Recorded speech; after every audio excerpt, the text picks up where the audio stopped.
So, who is this show about? She-Hulk. Jennifer Walters. She's the Hulk's cousin. There's a She-Hulk? Yep. Wow, Marvel is really scraping the bottom of the barrel in terms of characters, aren't they? Very much so. Yes. Yes. So, what's the show about? I don't really know, but Daredevil's in it, so I'm watching it. Wait, we're watching this show just to see a cameo of a different character? Yes. Well, then what's the point of sitting through hours of content when you could just skip ahead later? Shh, shh, shh, shh, shh. What? I'm sorry, is She-Hulk insinuating that she has better control of her anger than Bruce Banner just because she's a woman? Well, yeah.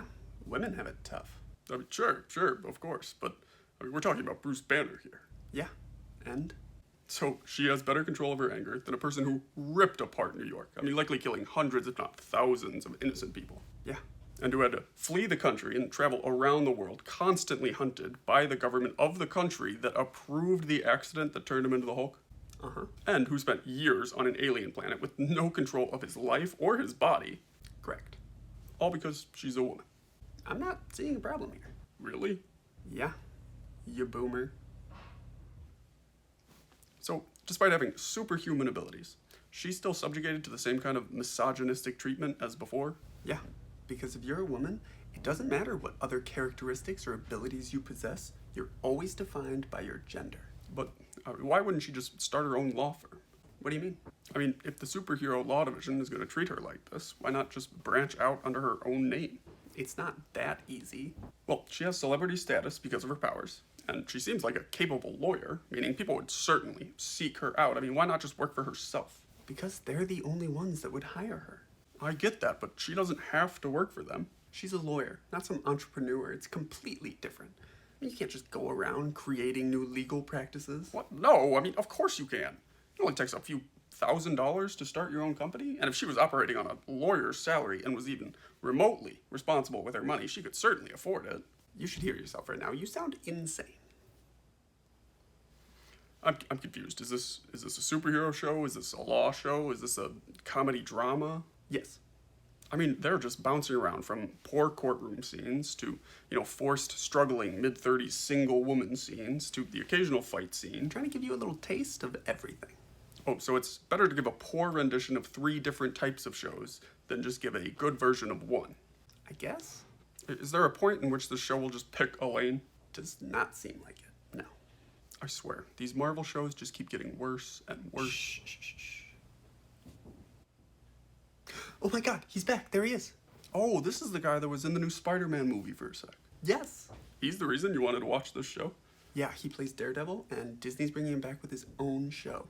Right, and he had that dark, gritty Netflix show that everyone loved. Yeah, exactly. He was amazing. Well, aren't you concerned that Marvel's campier style will ruin the character? What? No, of course not. Their people know what they're doing. Uh-huh.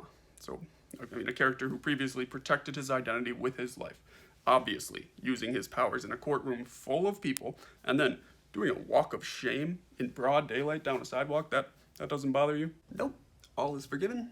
He just beat some people up in a hallway. I wonder at what point Marvel will have to balance the changing target age range of their audience. Like the people that enjoyed the Daredevil show are now years older and expect more mature and adult content. But Marvel has always been a family-friendly target audience, and it's forced them to compromise their content. Shh. Nobody cares. Daredevil's back. What? Whoa, this is new. So she can just break the fourth wall and meet the writers of her show and change the ending just like that? I guess, but look, she's going to talk to Kevin Feige and... Look, they made Kevin Feige a robot. I'm confused. So is this supposed to be a commentary about how Marvel has become such a predictable giant, just churning out content with such childish levels of change that a robot could be writing it?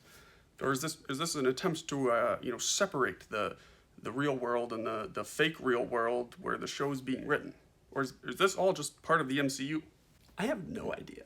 But this is the finale, so whatever she says just happens? I mean, is this how shows work now? No, she'll go back and fight someone. She has to.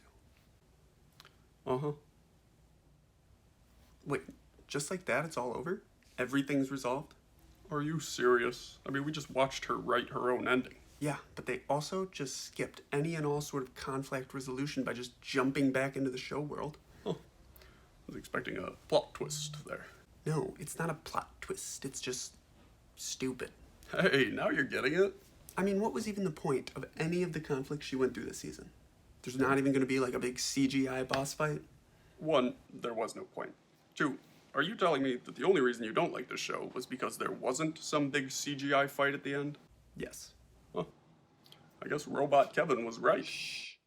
I'm angry now. Now I'm just going to tweet a bunch of mean stuff. That'll show him. What, not gonna ask me what I thought? Nope. That show was the worst. I don't need you to tell me. Maybe this is finally the point that you've become too mature to watch these things, you know? I mean, what's the next Marvel piece coming out? Black Panther, Wakanda Forever. Well, great. All we need is for that one to be as lighthearted and ridiculous as this, and people will finally move on from Marvel.